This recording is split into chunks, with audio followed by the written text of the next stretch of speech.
আলেমদের রক্ত নিয়ে যারাই খেলেছে তারা ইতিহাসে রাস্তা করে নিক্ষিপ্ত হয়েছে।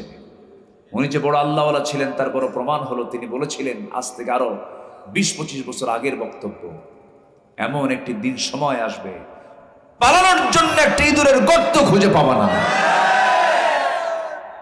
কালামানিক জায়া সিলেটে কলার পাতায় শুয়ে আছে, কি জানেন না? জানেন না? জানেন না? সিলেটবাসীকে ধন্যবাদ, বিসি আউট করে দিছে। সম্মানিত ভাইয়েরা, আল্লাহ কি দেখান না, কি করেন না আল্লাহ দেখেন। আল্লাহু আকবার বলুন।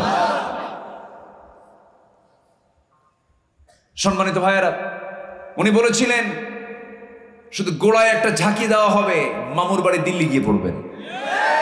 একদম সোজা কোথায় গিয়ে পড়ছে, একদম নামে নাম মিলে গেছে। সম্মানিত ভাইয়েরা, সেই মহান ব্যক্তি, এদেশের মানুষ গড়ার কারিগর, হতাশাগ্রস্ত যুবকদের আলোর দিশা ছিলেন তিনি। অযোগ্য অবাধ্য সন্তানদের অনুগত সন্তানের রূপ দিয়েছেন যার বক্তব্য দিয়ে, তিনি হচ্ছেন আল্লামা সাঈদী।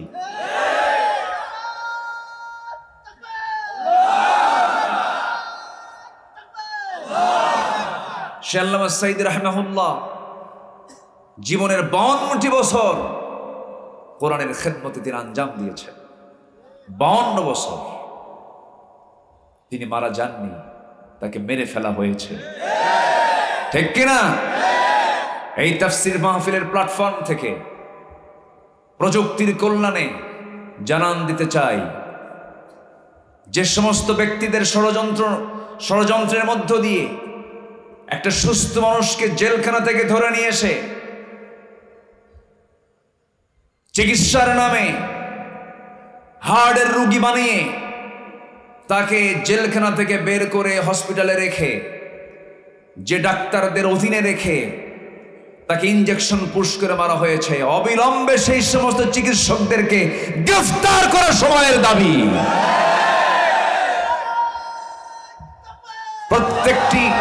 প্রত্যেকটি হত্যার বিচার হওয়ার দরকার আছে না নাই? আমার এই সমস্ত যুবক ছেলেদের কি অপরাধ ছিল? তারা শুধু বলেছিল বৈষম্য দূর করো, আমিও পড়ি তোমরাও পড়বা, আমার চাকরি হবে না তোমার চাকরি হবে। এটা কেমন কথা? কোঠা বাতিল করতে হবে। জবাব এলো, অহংকার সুলভ বক্তব্য এলো, রাজাকারের নাতিপুতিরা চাকরি পাবে। অহংকার শব্দটা যদিও ছোট, কিন্তু এটার ভয়ঙ্কর চিত্র দেখায় দেন কে? আস্তে ভয়ঙ্কর চিত্র দেখায় দেন কে? শুধু অহংকার করেছিল। রাজাকার শব্দ ছিল ব্যান্ড শব্দ, সে রাজাকার শব্দ হয়ে গেল ব্র্যান্ড শব্দ। সবাই বলে ফেললো আমি কে, তুমি কে। সম্মানিত ভাইয়েরা, আমরা ৭১কে স্বীকার করব না কেন? ৭১ যারা জীবন দিয়েছেন অবশ্যই আমরা তাদেরকে সম্মান করি। দেশ স্বাধীনতার জন্য ৭১ ভূমিকা যাদের ছিল অবশ্যই আমরা তাদেরকে অনার করি। ৫২ ভাষা আন্দোলন যারা করেছেন আমরা তাদেরকে সম্মান করি। আমাদের তারা অগ্রজ, তারা অনেক দেশের জন্য অনেক ত্যাগ স্বীকার করেছেন। কিন্তু 2024 সালেও এমন ত্যাগ আছে না নাই? আসতে বলবেন না, আছে না নাই? ওই সমস্ত হত্যার যদি বিচার হতে পারে, 2024 সালের 5 আগস্ট পর্যন্ত যতগুলো নিরপরাধ, নিরীহ, বোঝে না, বয়স কম, এই সমস্ত ছেলে পেলে একটা ন্যায্য অধিকার প্রতিষ্ঠার জন্য রাজপথে নেমেছিল, এই সমস্ত নিরপরাধ ছাত্রদের উপরে কেন গুলিবর্ষণ করা হয়েছিল? এটা কি অন্যায় নয়? এটা কি অন্যায় নয়? শুকিয়ে যাওয়া রক্তের যদি বিচার হয়, এই তো তাজা রক্ত কয়েকদিন আগেই চলে গেছে, এদেরও বিচার হওয়ার দরকার আছে না নাই? কষ্ট হচ্ছে? আলোচনা চালিয়ে যাই, আলোচনা চালাই, জোরে বলি ইনশাআল্লাহ। আমার বন্ধুগণ, তবে হ্যাঁ, আমাকে আপনাকে সবরের পরিচয় দিতে হবে, ধৈর্যের পরিচয় দিতে হবে, তাছাড়া কোনো কাজে সফল হতে পারবো না। দাঁড়িয়ে থাকাও কিন্তু ধৈর্যের পরিচয়, এই যে বসে আছেন এটাও কিন্তু ধৈর্যের পরিচয়। ধৈর্য ছাড়া কোনো কাজ হয় না। এই যে 2024 সালের 5 অগস্ট পর্যন্ত যে আন্দোলনটা হলো, ওই সমস্ত ছাত্রদের দিল থেকে ভয়টা দূর করে দিয়েছিলেন তিনি আমার কে? ভয় না। স্বরাষ্ট্রমন্ত্রীকে এক পুলিশ অফিসার বলে, স্যার কি করব, গুলি করি, একটা মরে আর বাকিগুলো দৌড়ায় না, ওরা আরো আগায় আসে। তো এই দিল থেকে ভয়টা দূর করে দিয়েছেন তিনি কে? বিজয় দিয়েছেন কে? আল্লাহ নিজেই বলছেন, ইল্লা তানফিরু يعذبكم عذابا أليما ويستبدل قوما غيركم ولا تضروه شيئا জোরে বলুন আল্লাহু আকবার। তোমরা যদি পালাও তাহলে তোমাদের পরিবর্তে এমন একটা জালিম গোষ্ঠীকে তোমাদের উপরে চাপিয়ে দেব, তুমি তাদের কোনো ক্ষতি করতে পারবে না। তাহলে পালালে পরে বিপদ হয়ে যেত কম না বেশি? বেশি। কিন্তু বিপদ দূর করার জন্য ওই সমস্ত যুবকদের দিল থেকে ভয় দূর করে দিয়েছেন তিনি আমার কে? বিজয়টা কে দেন? আসতে বলবো না, বিজয়টা কে দেন? ধৈর্য তারা ধরেছে, সবর তারা ধরেছে, ইস্পাত কঠিন সিদ্ধান্ত নিয়েছে, দাঁড়িয়েছিল, এটাই সবর। এটা কি সবর? ইন্নাল্লাহ মা'আস সাবিরিন, ধৈর্যের সাথে আল্লাহর সম্পর্ক আছে। এই জন্য ধৈর্যটা সবচাইতে বড় একটা বিশাল গুণ ইমানদারের জীবনে।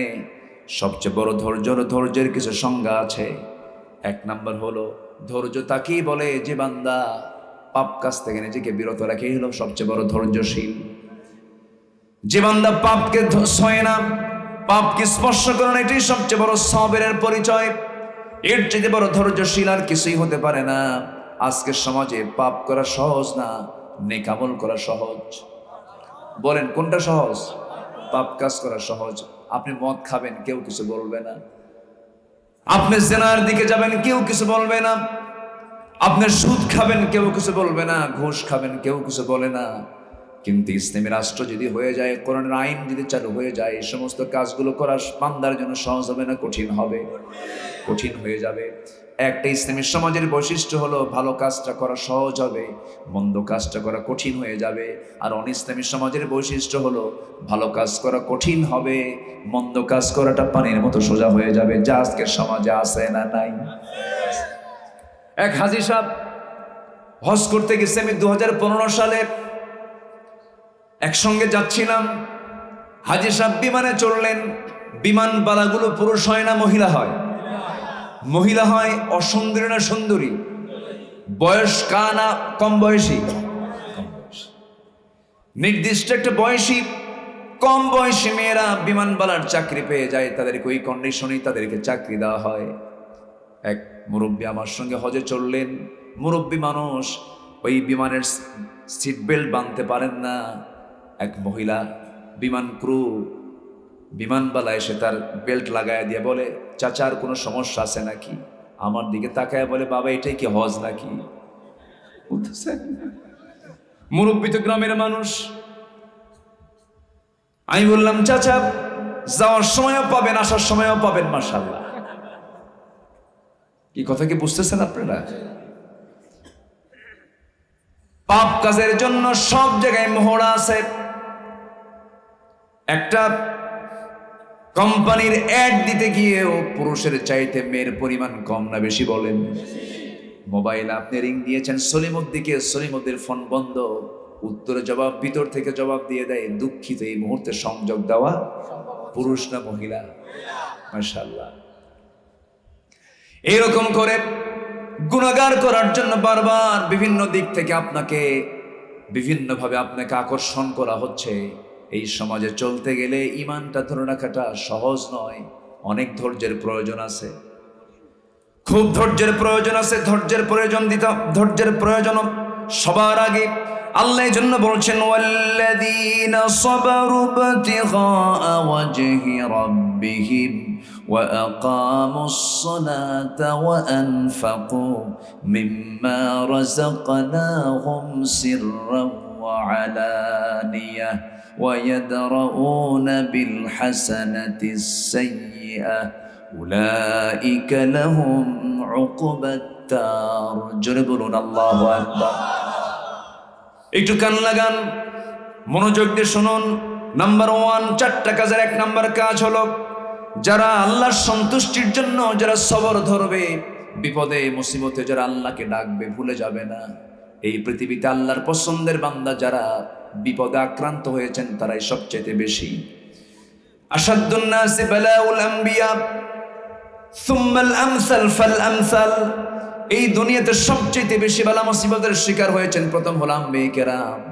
পৃথিবীর প্রথম মানুষ এই দুনিয়াতে আল্লাহ তাআলা তাদের দুজনকে পাঠিয়ে দিয়েছেন এই দুজন মানুষের নাম কি বলেন বলেন দুজন দু জায়গায় পড়লেন এমন বিপদে পড়ে গেলেন মুসিবতে পড়ে গেলেন ধৈর্যের পরিচয় দিলেন চোখের পানি ফেলতে ফেলতে আল্লাহর কাছে দোয়া করলেন একটা দোয়া আমরা সবাই পারি কিন্তু অনেকে জানেন এই দোয়াটা কে শিখিয়েছেন পৃথিবীর প্রথম দোয়া মানুষের জীবনের প্রথম দোয়া আসমান জমিনের প্রথম দোয়া একজন পয়গম্বর এই দোয়াটা প্রথম করেছেন সেই দোয়াটা হলো সবাই বলেন রব্বানা যালামনা আনফুসানা ওয়া ইল্লাম তাগফির লানা ওয়া তারহামনা লানাকুনান্না মিনাল খাসিরিন জোরে বলুন আল্লাহু আকবার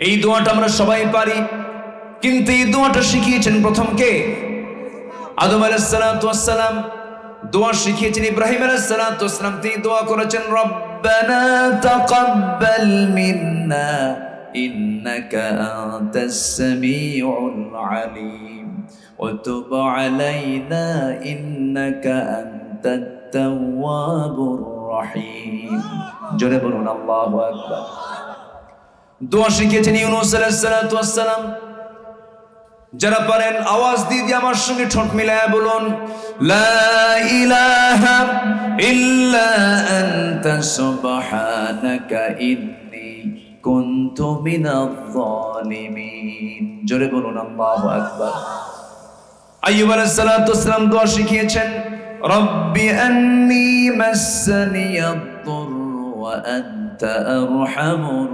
রাহিমিন জোরে বলুন আল্লাহু আকবার আমার নবীর দোয়া সবাই বলেন রব্বানা আতিনা ফিদ দুনিয়া হাসানাতাও ওয়া ফিল আখিরাতি হাসানাতাও ওয়া কিনা আযাবান নার ওয়াজআলনাল জান্নাতা মা'আল আবরার জোরে বলুন আল্লাহু আকবার আমার বন্ধুগণ কোন নবী বিপদে পড়েন নাই মুসিবতে পড়েন নাই একটা মুসিবতের কথা মনে পড়ে গেল আমার নবীর জীবনে পারিবারিক মুসিবতে পড়েছিলেন মুনাফিকদের দ্বারা তিনি আক্রান্ত হয়েছিলেন আমার নবীর একাধিক স্ত্রী ছিল আমার নবীর একটা স্ত্রী ছিল না একাধিক স্ত্রী ছিল একাধিক স্ত্রী কিন্তু লালন পালন বড় কঠিন ব্যাপার এক বউ লালন পালন করা সহজ ব্যাপার এজন্য আল্লাহ তাআলা পরামর্শ দিয়েছেন একটাই যথেষ্ট ফাওয়াহিদাতান একটাই ভালো উত্তম আলহামদুলিল্লাহ মায়েরা খুব খুশি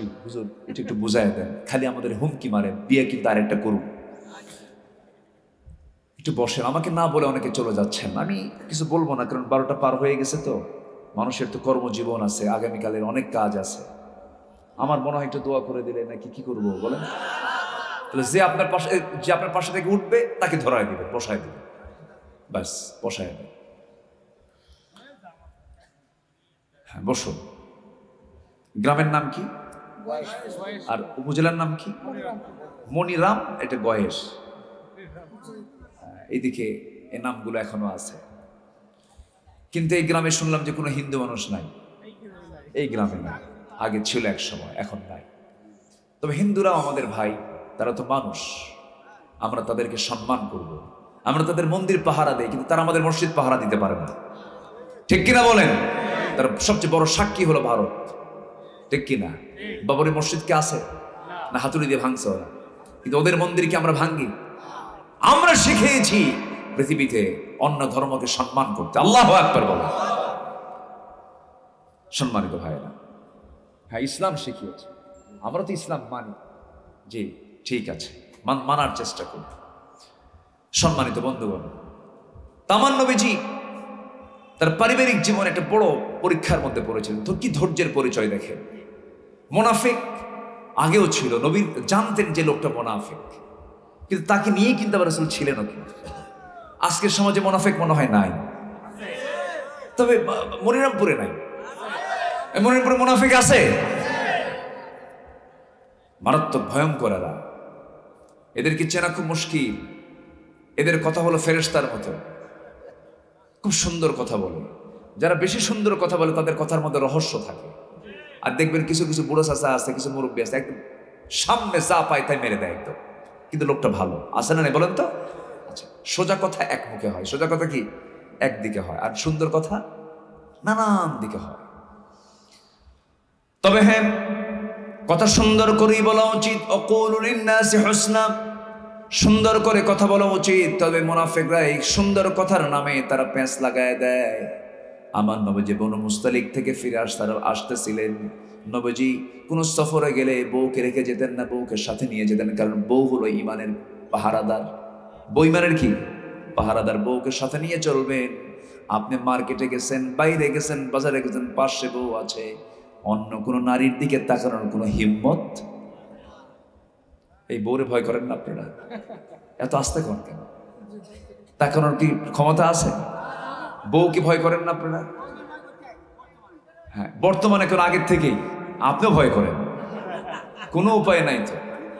ভয় না করলে সংসারিত হবে না। বউরে আমিও ভয় করি, সবাই ভয় করে। এই ভয় হচ্ছে সম্মান। এই ভয়টা কি বলেন তো? সম্মান। বউকে না সম্মান করলে পরে পরিবার টিকবে না। আমার নবীজি সারা জীবন বউকে আগে খাওয়াইয়া দিয়েছেন, এরপরে রাসূল খেয়েছেন, নিজের ঘর নিজে ঝাড়ু দিয়েছেন। আম্মা জান আয়েশা বলেন, নবীর কাছে এক গ্লাস ভর্তি দুধ নিয়ে যেতাম, রাসূলকে এত জোরাজুরি করতাম, হুজুর আপনি আগে খান। রাসূল খেতেনই না, আমার দিকে ঠেলে দিয়ে বলতেন, আয়েশা তুমি শুরু করো, আমি শেষ করে দেব। জোরে কোন সুবহানাল্লাহ।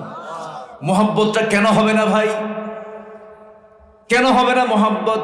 বউ কেন কথা শুনবে না? কিন্তু আমাদের সমাজে কিছু পুরুষ আছে, পর পুরুষকে বউ দেখাতে খুব খুশি হয়, আছে কিনা বলেন? বউটা নিজের দেখায় সবাই জাতীয় সম্পদ বানায় দেয়। কি সম্পদ বানায় দেয়? R15 কি 15? এই যুবকরা কি R15 না, R15 এটার প্যাসেঞ্জার সিট হলো উঁচা আর ড্রাইভিং সিট হলো নিচু। মানে ড্রাইভিং সিট হলো নিচতলা আর প্যাসেঞ্জার সিট কি উপরতলা, দোতলা। তো প্যাসেঞ্জার সিটে বউরে বসায় দেয় উপরতলায়, আর ড্রাইভিং সিটে স্বামী বসে উপরতলায় বসায় দিল, যেন দেখতে কারো অসুবিধা না হয়। গোটা কেশবপুর, মনিরামপুর, বাগারপাড়া থেকে শুরু করে নিয়ে একদম বাগাচারা পর্যন্ত আছে না? বাগাচারা, নাভারন, বেনাপোল, পুটখালি, আরো কি খালি আছে, যাই হোক, একদম সব এলাকা কুলার খালি রাখলো না, সব জায়গায় এক সকাল সন্ধ্যা ঘুরায় নিল, গোটা শহর মোহরা দিল। আবার এটাকে দেখানোর জন্য আরেকটা কৌশল আছে।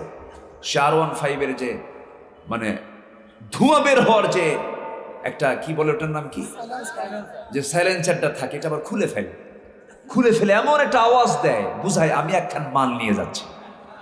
যেরকম নাউজুবিল্লাহ, যেরকম নাউজুবিল্লাহ। সবাই দেখতে বাধ্য, কারণ আওয়াজ আছে, যেখানে নজর আছে সেখানে কি হলো দেখে কৌতূহল হয়। বিকেলের দিকে সাগরদারির মোড়ে গিয়ে কপোতাক্ষ নদের পাশে মাইকেল মধুসূদন দত্তের সেই জায়গায় গিয়ে বউটাকে হলদে শাড়ি অথবা লাল শাড়ি পরায়া দিয়া, কি মোবাইল কি 16 Pro Max, বাস একটা আপডেট ভার্সনের একটা মোবাইল দিয়া ছবি তুইলা এটাকে ডিজাইন করে, আবার বউটাকে সুন্দর করে সাজায়, মাথার চুল, কপালে টিপ, তারপরে নাকে মুখে আটা ময়দা দিয়ে প্লাস্টার, এগুলো দিয়ে সাজগুজ কইরা ছবি একখান তুলে ফেসবুকে পোস্ট করে দিয়ে লেখে, প্রিয় ভাইয়েরা আসুন আমার বউটাকে সবাই মিলে জামাতের সাথে দেখি। যেরকম নাউজুবিল্লাহ, যেরকম নাউজুবিল্লাহ। এই ধরনের নিচু মনের নিকৃষ্ট চরিত্রের কিছু স্বামী আছে না নাই? আমার দেশের মায়েরা ভালো থাকতে চাইলেও কিছু পুরুষ আছে ভালো থাকতে দেয়ও না, আছে না নাই? আচ্ছা, এটা উচিত নয়। আমার নবীজি বনু মুস্তালিক থেকে আসতেছেন মদিনার দিকে, রসুল বউকে সাথে নিয়ে যেতেন। ওহুদের যুদ্ধে রসুল বউকে নিয়ে গেছে। জীবনে একটাবার হজ করেছেন, সেখানেও বউকে সাথে নিয়ে গেছে। যেরকম সুবহানাল্লাহ। আমার নবীজি হেরামের কাপড় পরবেন, আম্মা জান আয়েশা বলেন আমার সঙ্গে তিনি সহবাস করলেন। সহবাস করে এরপর গোসল করে, ফরজ গোসল সম্পন্ন করে তিনি হেরামের কাপড় পরে তিনি হজের নিয়ত করলেন। আল্লাহু আকবার। আমার বন্ধুগণ, সবর কাকে বলে এটা বুঝাতে নিয়ে এই ঘটনার অবতারণা চলে আসলো। আমার নবীজি ফেরার পথে এক সাহাবীকে দায়িত্ব দিয়ে বলেন, শোনো, আমরা সবাই চলে যাচ্ছি মদিনার পথে, যদি কোনো সাহাবী বাদ পড়ে যায়, কেউ যদি বাদ পড়ে যায়, সাফওয়ান তোমার দায়িত্ব হলো বাদ পড়া সাহাবীগুলোকে তুমি সঙ্গে করে নিয়ে পরে চলে যাবে, তুমি সবার পরে পরে আসবে। কে বাদ পড়েছে? বাদ তো কেউ পড়ে নাই, বাদ পড়েছেন মিসেস মুহাম্মদ সাল্লাল্লাহু আলাইহি ওয়াসাল্লাম। আম্মা জান আয়েশা বাদ পড়েছেন। খুব চিকন মানুষ ছিলেন তিনি, কম বয়স্কা ছিলেন, প্রচন্ড ধী অনুভূতি সম্পন্ন মানুষ ছিলেন, প্রচন্ড মেধাবী মানুষ ছিলেন। সুপার কম্পিউটারের মতো তার কাস্টিং ক্ষমতা ছিল। যে কথা একবার শুনেছেন জীবনে আর সেই কথা বলেন নাই। নবীজির 6 লক্ষ হাদিস তিনি সব তার সিনায় মুখস্থ রেখেছিলেন। আম্মা জান আয়েশা ছিলেন নবী ইউনিভার্সিটির মহিলা প্রফেসর, তিনি ছিলেন। রাসূলকে যখন তখন প্রশ্ন করেছেন, সব উত্তরগুলো তিনি নিয়ে জমা করেছেন, হাদিসগুলো তিনি বর্ণনা করেছেন। আম্মা জান আয়েশা সে এত বড় দামি সাহাবী ছিলেন, আমার নবীর স্ত্রীর মর্যাদা পেয়েছিলেন। তিনি যখন আসতে নিলেন সেই বনু মুস্তালিক থেকে বাদ তো কেউ পড়েন নাই, রাসূল বাদ পড়েছেন নবীজির স্ত্রী আম্মা জান আয়েশা, তিনি বাদ পড়লেন কেমন করে?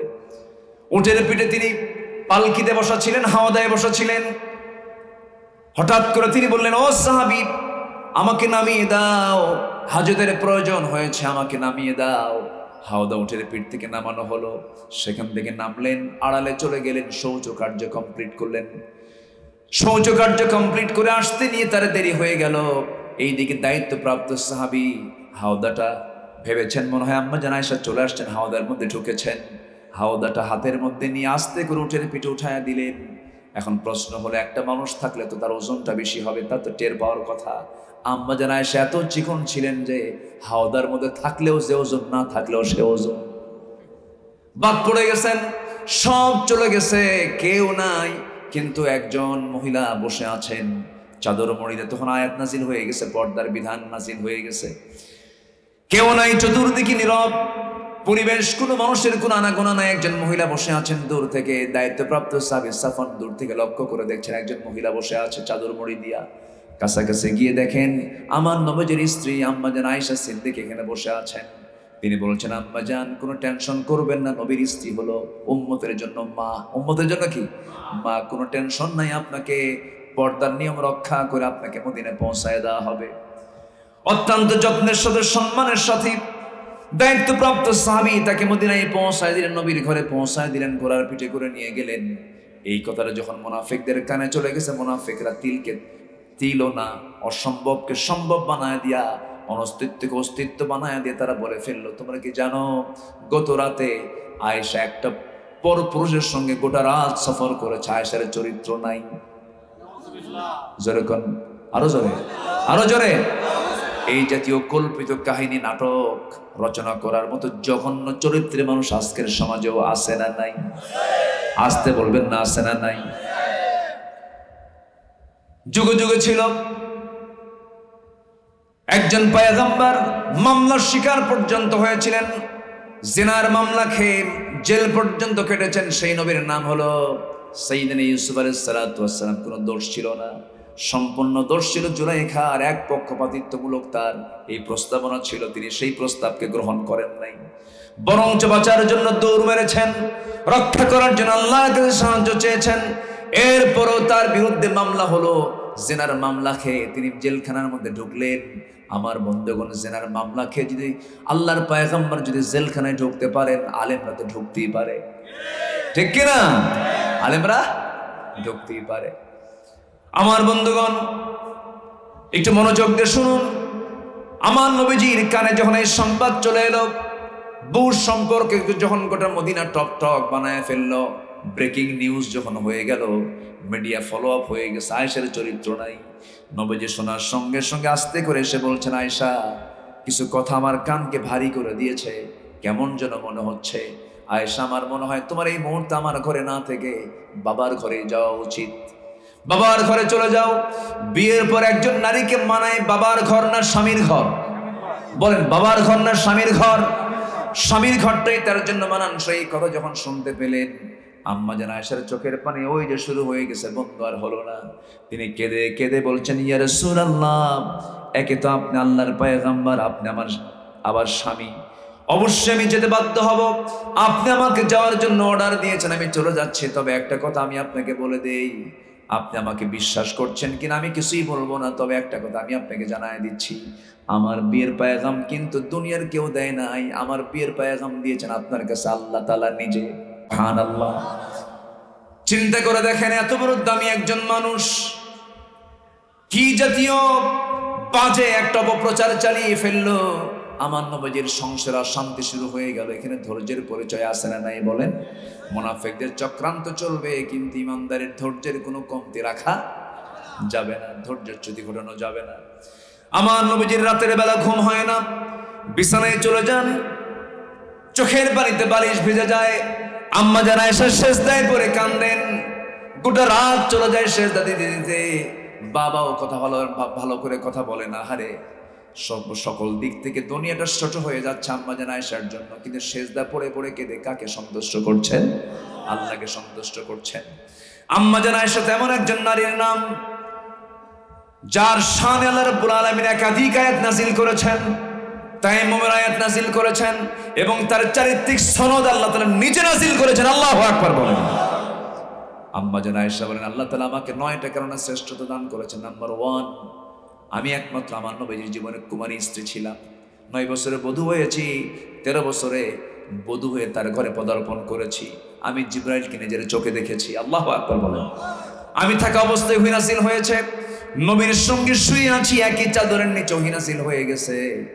আম্মা জান আয়েশা বলেন, আমি নিজেকে ধন্য মনে করি, রাসূল তার জীবনের শেষ কথা বলেছেন আমি আয়েশা আমার সাথে।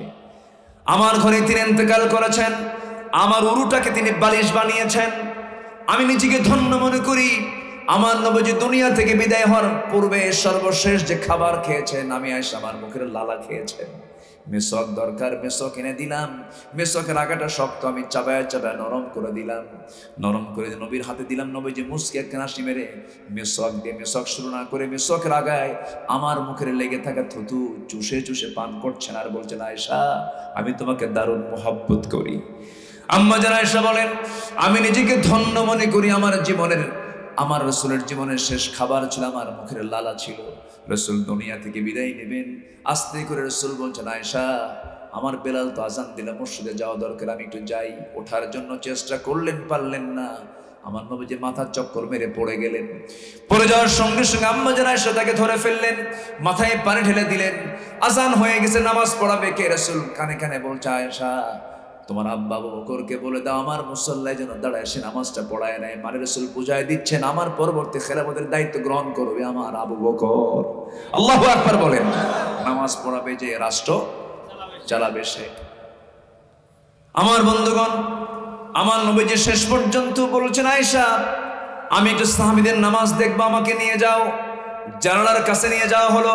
রাসূল আম্মা জান আয়েশার পিঠে হাত দিয়ে ভর দিয়ে দিয়ে নামাজের দৃশ্যগুলো দেখছিলেন।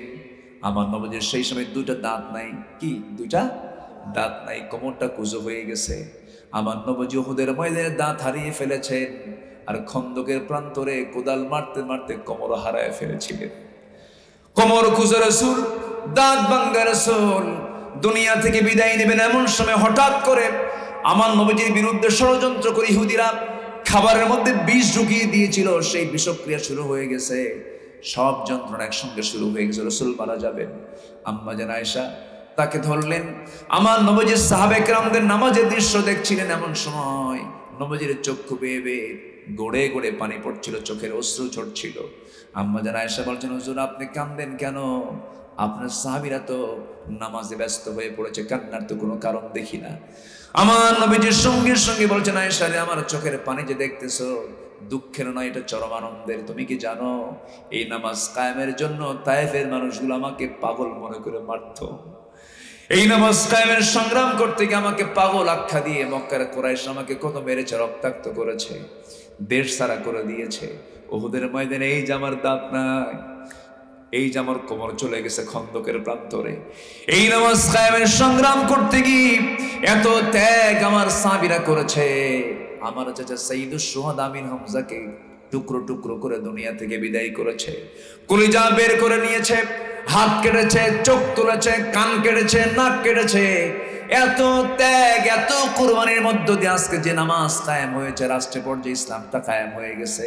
এই চরম আনন্দ আমার চোখ থেকে আজকে পানি বের করতে বাধ্য করেছে। আমি এই জন্য কাঁদতেছি। এই কথা বলি রাসূল বলছেন, আয়েশা রে, দুনিয়া থেকে তো বিদায় নিয়ে নেব, আমার সাহাবীদেরকে সর্বশেষ একটা মেসেজ তুমি তোমার মুখ থেকে জানিয়ে দিবা। আমি বলে দিচ্ছি, আমার উম্মতরা যেন কখনো 5 ওয়াক্ত নামাজ না ছেড়ে দেয়। জোরে বলি সুবহানাল্লাহ, জোরে বলি সুবহানাল্লাহ। আমার নবীর সর্বশেষ চিন্তা ছিল কাদেরকে নিয়া? বলেন কাদেরকে নিয়া? আমাদের মুহাব্বত থাকবে সর্বশেষ কাকে নিয়া? রাসূলকে নিয়া। আল্লাহু আকবার। এই মুহাব্বত যদি মিলে যায়, নবীর সঙ্গে যদি মুহাব্বত মিলে যায়, মুহাব্বত মিলবে কার সাথে? আসতে বলবেন না কার সাথে? নবীর সঙ্গে মুহাব্বত নেই, আল্লাহর সঙ্গে সম্পর্ক। কি শর্ত জড়িয়ে দিই, ইন কুনতুম তুহিব্বুন আল্লাহ ফাত্তাবিউনি। আল্লাহু আকবার। সেই আম্মা জান আয়েশার ব্যাপারে কত বড় ষড়যন্ত্র করা হলো, কি ধৈর্যের পিরামিড তারা ছিলেন। আল্লাহর কাছে সাহায্য চাইলেন, শেষ পর্যন্ত আল্লাহর পক্ষ থেকে সাহায্য নাজিল হয়ে গেল, ওহী নাজিল হয়ে গেল।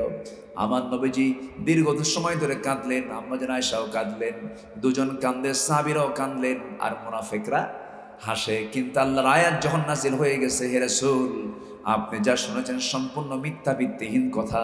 ইন্নাল্লাযীনা জাউ বিল ইফকি উসবাতুম মিনকুম। কোনো টেনশন করবেন না, আয়েশা আগেও যা ছিল এখনো তাই আছে। জোরে বলেন সুবহানাল্লাহ। মুনাফিকদের মুখে মাটি পড়লো। মুনাফিকদের মুখে কি বললো? মাটি পড়লো। যেমন করে এখন একটু পড়ছে মাটি, পড়েনি? আল্লামা সাঈদীর ফাঁসির রায় শুনে মিষ্টি খাইছে। তোরা কই? তোরা কই আজ? আলেমদের দুঃখে যারা সুখী হও, আল্লাহর কসম করে বলে তোরাই হলে ইসলামের মুনাফিক। সম্মানিত ভাইয়েরা, ধৈর্যের পুরস্কার কে দেন? আসতে বলুন, ধৈর্যের পুরস্কার কে দেন? তিনি একটা শেষ হাসি দিয়ে দুনিয়া থেকে বিদায় নিয়েছেন। হাসির মধ্যে উত্তর তিনি দিয়ে গেছেন, এই জমিনে আল্লাহর দিন কায়েম হবে। জোরে বলে ইনশাআল্লাহ। যদি প্রয়োজনে রক্ত দিতে হয় রাজি আছেন? জীবন দিতে হয় রাজি আছেন? জান মাল কুরবান দিতে রাজি আছেন? কারা কারা হাত উঁচু করে দেখান মুসলমান।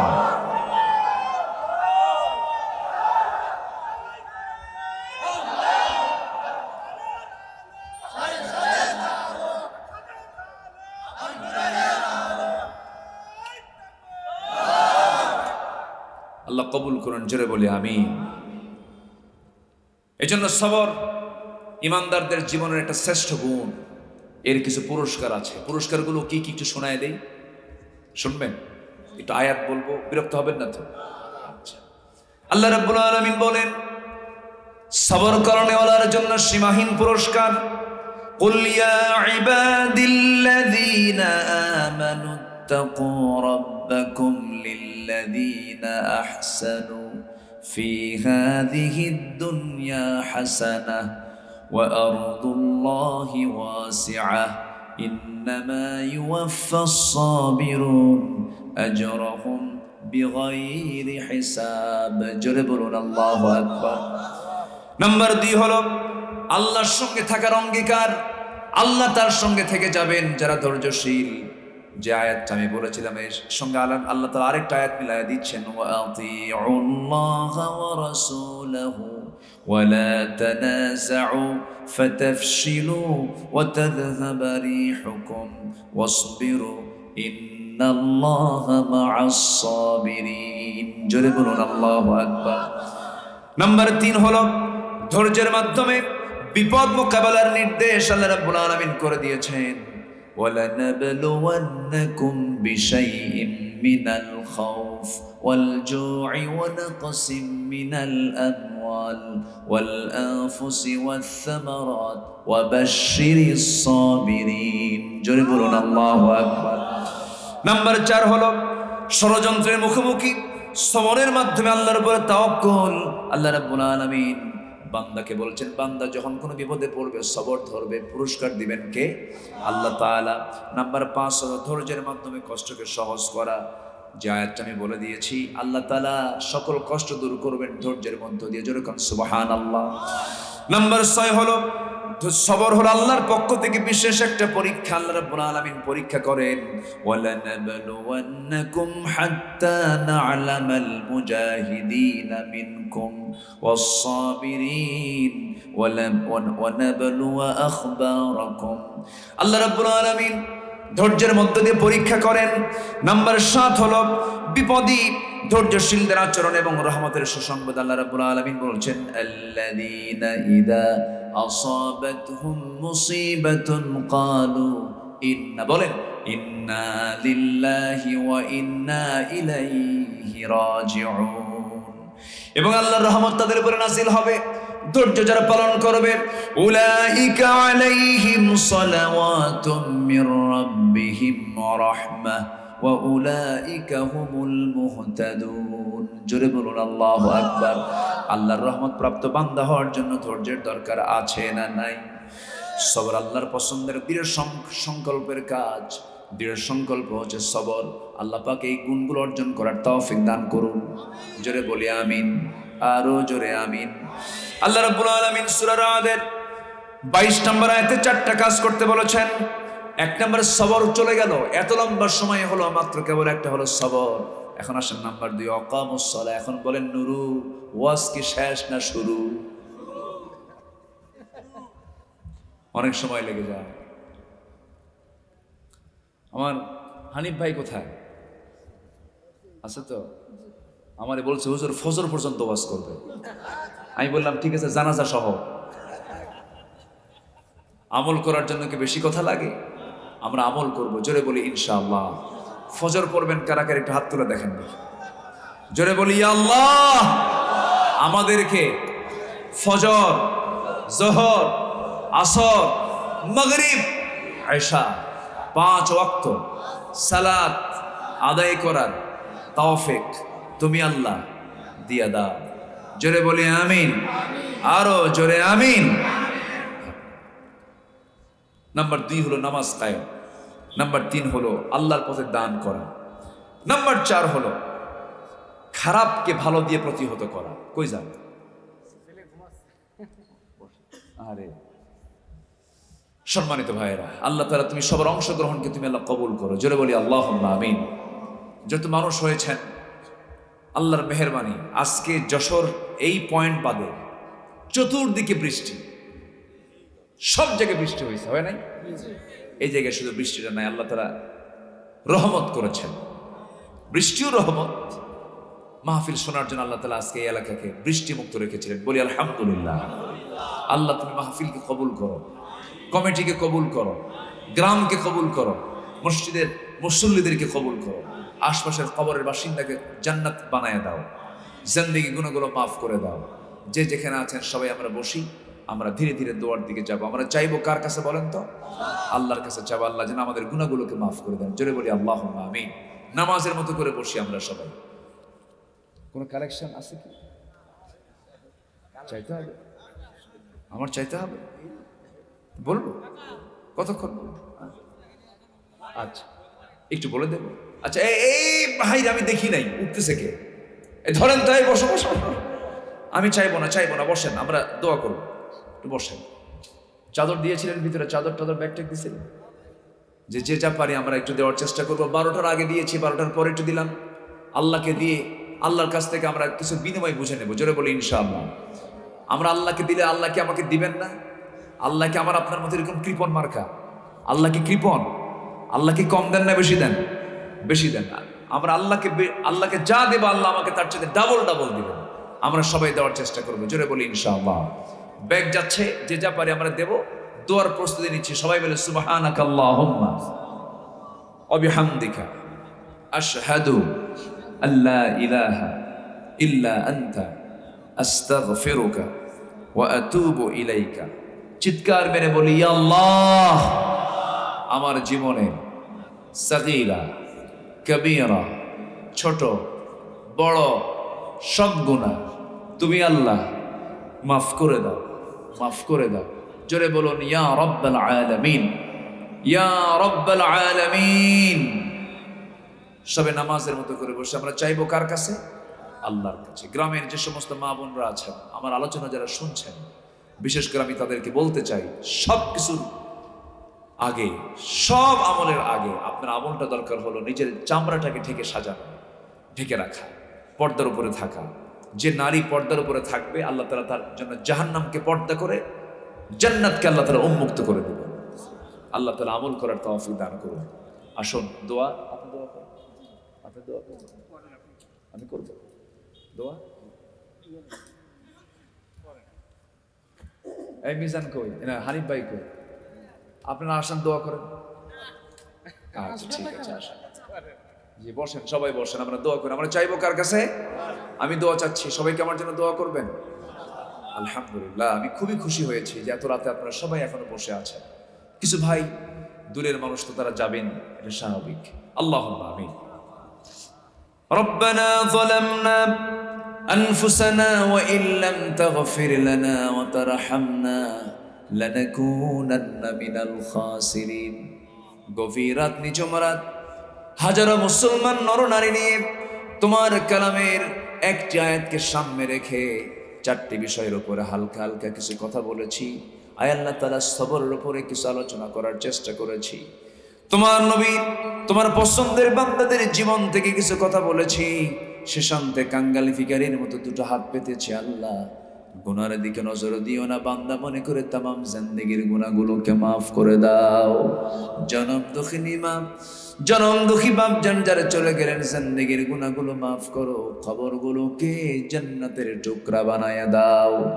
আব্বা আম্মার জন্য কি দোয়া তাও শিখিয়ে দিয়েছে, সবাই বলুন, রব্বির হামহুমা কামা রব্বায়ানি সগীরা, রব্বির হামহুমা কামা রব্বায়ানি সগীরা।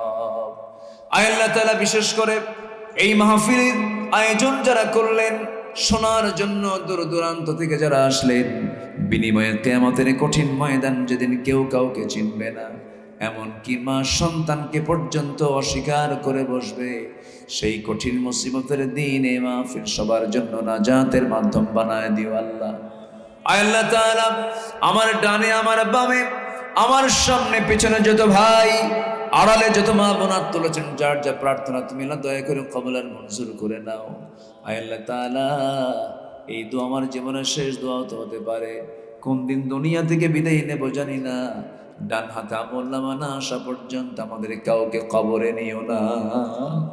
আল্লাহুম্মা হাসিবিনি হিসাবান ইয়াসীরা, ইয়া মুকাল্লিবাল কুলুব সাব্বিত কলবি আলা দীনিক। আয় আল্লাহ তাআলা, আশেপাশে কত কবরবাসী শুয়ে আছে রে, দুনিয়ার সব খবর জানা যায়, কবরের কোনো খবর দুনিয়াবাসীর কাছে নাই রে। কারো দাদা গেছে, দাদি গেছে, নানা গেছে, নানি গেছি, ভাই গেছে, বোন গেছে, আত্মীয় স্বজন চলে গেছে। জিন্দেগির গুনাহগুলো মাফ করে দাও, কবরগুলোকে জান্নাতের বাগিচা বানায়া দাও। আয় আল্লাহ তাআলা, তোমার বান্দাগুলোকে নিয়ে এমন সময় হাত তুলেছি, ফিলিস্তিন একটা অগ্নিকুণ্ড হয়ে আছে, মেহেরবানি করে ইহুদি মুক্ত বানিয়ে দাও। বাইতুল মুকাদ্দাসকে তুমি আল্লাহ মুসলমানদের হাতে তুলে দাও। 180 কোটি মুসলমানের দুনিয়ায় আবু বকর, ওমর, ওসমানের মতো একজন নেতা তুমি আল্লাহ পাঠায়া দাও। দুনিয়া থেকে কোন দিন বিদায় নেব জানি না, মালাকুল মউত কোন দিন আসবে আমরা কেউ বলতে পারি না।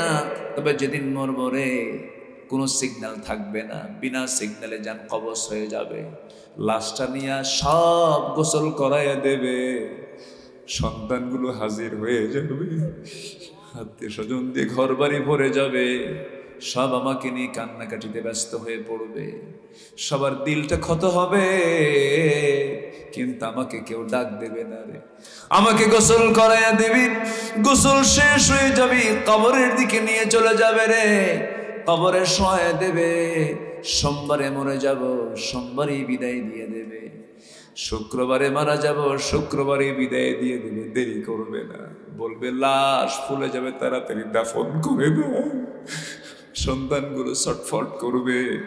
কবরে শোয়া দিয়া বাঁশ চাপা দিবি, মাটি চাপা দিবি। ওই যে বিদায় দিয়ে চলে আসবে রে, 24 ঘন্টা যাবে না।